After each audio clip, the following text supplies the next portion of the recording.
नमस्कार दोस्तों। भटकता हुआ कदम और जागती हुई सुबह। एक सुंदर गांव था। चारों ओर हरे भरे खेत, आम के बाग, तालाब के किनारे खड़े पीपल और बरगद के पेड़, सुबह पक्षियों का मधुर कलरव और शाम को मंदिर की घंटियों की आवाज़। गांव के लोग साधारण थे लेकिन मेहनती थे। कोई खेती करता था, कोई पशुपालन, कोई मजदूरी। सबका जीवन संघर्ष से भरा था, लेकिन उनके चेहरे पर संतोष दिखाई देता था। उसी गांव में एक युवक रहता था। वह पढ़ा लिखा तो था, लेकिन शिक्षा का असली अर्थ कभी समझ ही नहीं पाया था।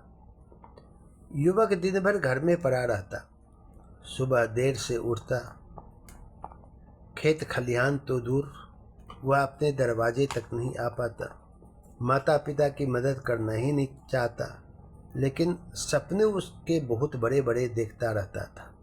उसे लगता था कि एक दिन अचानक बहुत धनवान बन जाएगा। रात को सोने से पहले घंटों कल्पना करता, आज यह काम कर लेंगे, आज यहाँ का पड़ा हुआ धन मिल जाएगा, आज इतना बड़ा आदमी बन जाएंगे, मेरे पास बंगला होगा, महंगी गाड़ियाँ होगी, 10 नौकर मेरे आगे पीछे घूमते रहेंगे, पूरा गांव मेरी इज्जत करेगा, मैं गांव का सबसे बड़ा आदमी बन जाऊंगा। लेकिन जब सुबह होती तो वही बिस्तर, वही आलस और वही बहाने, क्योंकि नशे के जमाने। उसकी एक बुरी आदत थी, वह हर समय दूसरों से तुलना करता। किसी के घर नई मोटरसाइकिल आ गई तो जलन, किसी का बेटा नौकरी पर लगा तो जलन, किसी ने नया घर बनाया तो जलन, किसी रिश्तेदार ने किसी के घर में आया तो जलन। लेकिन उसने कभी यह नहीं देखा कि उन लोगों ने वर्षों तक मेहनत की थी, अपना रिश्ता जोड़ा था, लेकिन इसने कभी जिंदगी में रिश्ते और अपनों को पहचाना ही नहीं, समझा ही नहीं। उसे केवल परिणाम ही दिखाई देता था, संघर्ष नहीं। थोड़ी बहुत टूटी फूटी अंग्रेजी बोल लेता था, बस उसी बात का उसको सबसे बड़ा घमंड था कि मैं विद्वान, पढ़ा लिखा, धनवान और अहंकारी घमंड से भरा हुआ था।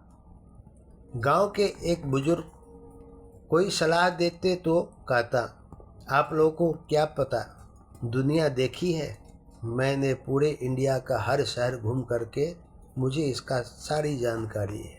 धीरे धीरे लोगों ने समझाना उसको बंद कर दिया।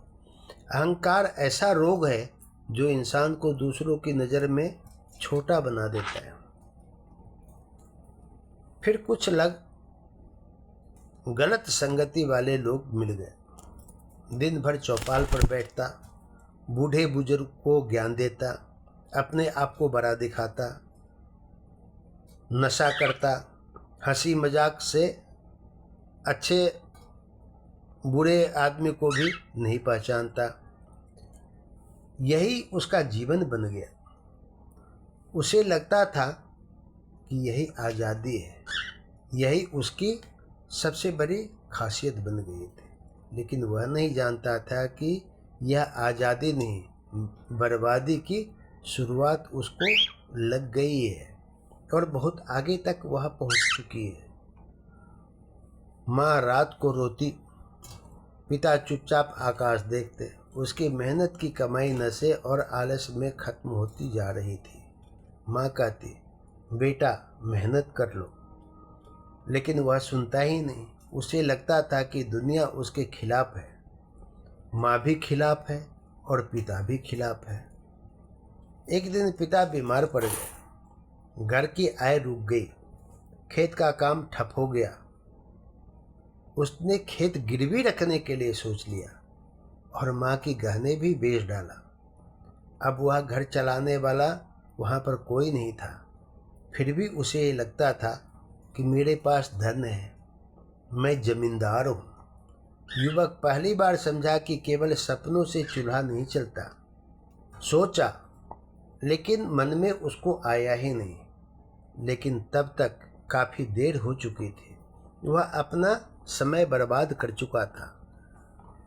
जब पैसे थे तो दोस्त बहुत थे, अभी भी है। और जब घर में संकट आए तो सारे दोस्त उसका गायब हो गए। वह सिर्फ अकेला ही कहीं पर डगमगा रहे। जिन लोगों के साथ वह दिन भर बैठता था, चौक चौराहे पर बहुत सारे प्रकार के नशा का उपयोग करता था, उनमें से कोई मदद के लिए नहीं आया। क्यों? मदद करने के लिए आगे आएगा तो वो भी पछताएगा। इसे अकेला ही छोड़ दिया। उस दिन उसे पहली बार समझ आया, स्वार्थ के रिश्ते जरूरत खत्म होते ही टूट जाते हैं। हम तो सबसे रिश्ते स्वार्थ के बस ही बनाए हुए थे। हम अपने आप में स्वार्थी हैं। सिर्फ हम अपने बारे में सोचते हैं, दूसरे के बारे में कभी नहीं सोचते। माँ क्या है, पिता क्या है, रिश्ता क्या है, भाई क्या है, बहन क्या है, हम कभी समझते ही नहीं। सिर्फ हम देखते हैं हम, मतलब अपने ऊपर में। मैं का शब्द आदमी का अहंकार में डुबा देता है। गांव का एक बुजुर्ग किसान उसके पास आया। वह बोला, बेटा, खेत में बीज डाले बिना फसल नहीं उगती और जीवन में मेहनत किए बिना सफलता नहीं मिलती, फसल नहीं आती और कुछ आमदनी नहीं आती। तुम फल चाह रहे हो लेकिन बीज कभी बोया ही नहीं। ये शब्द उसके दिल में उतर गए। उसने ठान लिया कि अब बिन कमाए मैं इनको दिखाऊं कि मैं कितना कमा सकता हूं। अगले दिन वह पहली बार सूर्योदय से पहले उठा और अपने दोस्तों के पास गया। जाकर खूब नशे में धुत हो गया। धुत होने के बाद शरीर दर्द करने लगा, लेकिन शाम को उसे एक अलग ही सुकून मिला कि मैं शांत हो गया हूँ, मेरे पास सब कुछ आ गया है। क्यों? नशे में आदमी को सब कुछ लगता है कि उसके आगे ही पड़ा हुआ है। वह सुकून जो मेहनत के बाद मिलता है, वह बैठे बैठे नहीं मिल पाता है। कई महीने बीत गए, न उसने नशा छोड़ा, न गलत संगति छोड़ी। मोबाइल पर रात भर बैठे बैठे, सोए सोए, दोस्तों के साथ बैठकर अच्छी अच्छी बातें कर सपने देखना शुरू कर दिया। और सपने ही ऐसे देखते थे कि मैं आज फलाने बैंक से, फलाने जगह से, फलाने पोखरी से इतना धन और इतना उपार्जन कर लूँगा, बिना पाले हुए गाय से पैसा कमा लूँगा। घर की हालत इतनी बिगड़ गई कि लोग उसको देखकर मुंह फेर लेते थे। पढ़ाई का मतलब केवल अंग्रेजी बोलना नहीं होता। ज्ञान का मतलब होता है सही और गलत की पहचान, कर्तव्य की समझ, बड़ों का सम्मान और जीवन की वास्तविक को स्वीकार करना। वह करोड़पति रातों रात बनना चाहता था, लेकिन नहीं कभी जिंदगी में बन पाया। लेकिन सम्मानित बनने का कभी उसको इच्छा ही नहीं उत्पन्न हुआ। उसके माता पिता उससे नाराज होकर दुखी से उससे दूर होते चले गए। गांव के लोग उसका अनादर करते करते थक चुके, उससे बात ही नहीं करते थे। गांव में एक भी व्यक्ति उसके साथ खड़ा होने के लिए तैयार नहीं। और सबसे बड़ी बात, अब वह खुद की नज़रों में इतना गिर गया कि उसे अभी जीना पसंद नहीं आने लगा। एक दिन गांव के बच्चों को उसने बुलाया और कहा, कि मैं तो अपनी ज़िंदगी नर्क बना ली। मैं तुम लोगों को सिखाना चाहता हूँ। मैंने सपने बहुत देखे। मैंने बिना मेहनत अमीर बनने की चाह रखी। मैंने दूसरों की जलन की। मैंने माता पिता की बात नहीं मानी और उनको हमेशा अपने नीचे ठुकराते रहा। मैंने दूसरों से जलन की। मैंने नशे में इतना समय बर्बाद कर दिया कि हम अपने परिवार को भी नहीं पाल पाए। लेकिन मुझे समझ आ गया कि दुनिया में बिना मेहनत के कुछ नहीं मिलता। बिना मेहनत के किसी को भीख भी नहीं दिया जाता।